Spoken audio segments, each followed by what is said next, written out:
Pasca pemilihan umum tahun 2024, muncul berbagai macam spekulasi mengenai langkah politik yang akan diambil oleh Jokowi. Belakangan, muncul spekulasi bahwa Jokowi itu akan menjadi kader Partai Golkar. Bahkan Wakil Ketua Umum Partai Golkar, Melkias Markus, mengatakan bahwa Golkar akan menyambut gembira jika Jokowi bisa bergabung. Meski demikian, politisi senior Yusuf Kala merespon isu berpindahnya Jokowi menuju Golkar dengan mengatakan bahwa setiap orang memang memiliki hak untuk masuk ke dalam Golkar. Tapi, kalau misalnya mau menjadi pengurus, ya perlu untuk menjadi kader terlebih dahulu selama 5 tahun.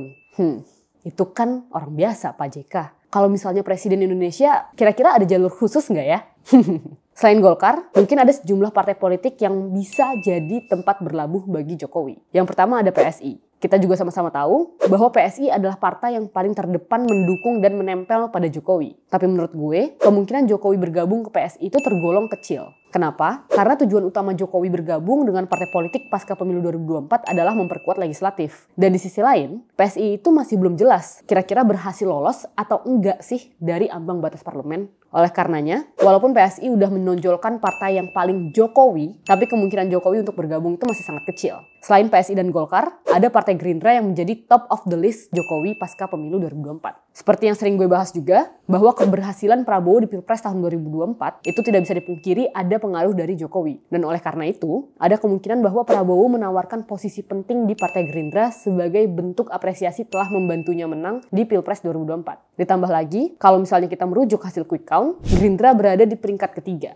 Dan oleh karena itu, tujuan utama Jokowi yang ingin terlibat dalam keputusan legislatif pasca pemilu 2024 dapat tersalurkan melalui Partai Gerindra. Tapi, kalau kita pikir-pikir, dibanding bergabung dengan Golkar, PSI, ataupun Gerindra, terdapat satu gagasan yang mungkin saja bisa terjadi, yaitu Jokowi akan memimpin koalisi besar atau koalisi permanen yang disebut dengan Barisan Nasional atau Barisan Indonesia Maju. Hal ini seperti yang dijelaskan oleh Ketua Dewan Pembina Partai Solidaritas Indonesia, Jeffrey Giovanni, mengatakan bahwa ada dorongan untuk membentuk koalisi permanen demi mendukung pemerintahan dalam menjalankan pembangunan berkelanjutan, di mana Jokowi itu bisa menjadi pemimpin dari partai koalisi tersebut.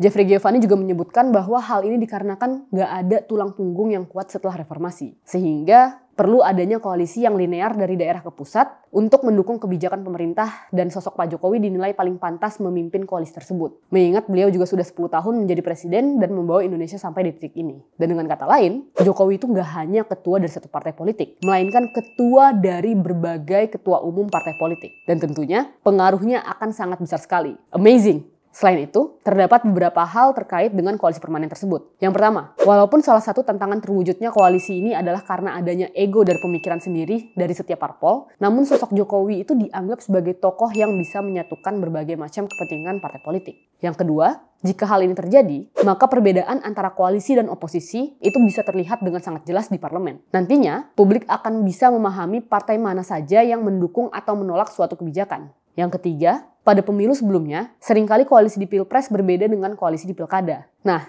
dengan adanya koalisi permanen ini, maka hal tersebut tidak akan terjadi. Pada intinya, warna atau sikap partai politik semakin terlihat dengan adanya koalisi permanen. Gimana menurut kalian? Apakah sebaiknya Jokowi bergabung dengan Golkar, PSI, atau Gerindra? Atau justru menjadi pemimpin dari koalisi permanen? Komen di kolom komentar ya.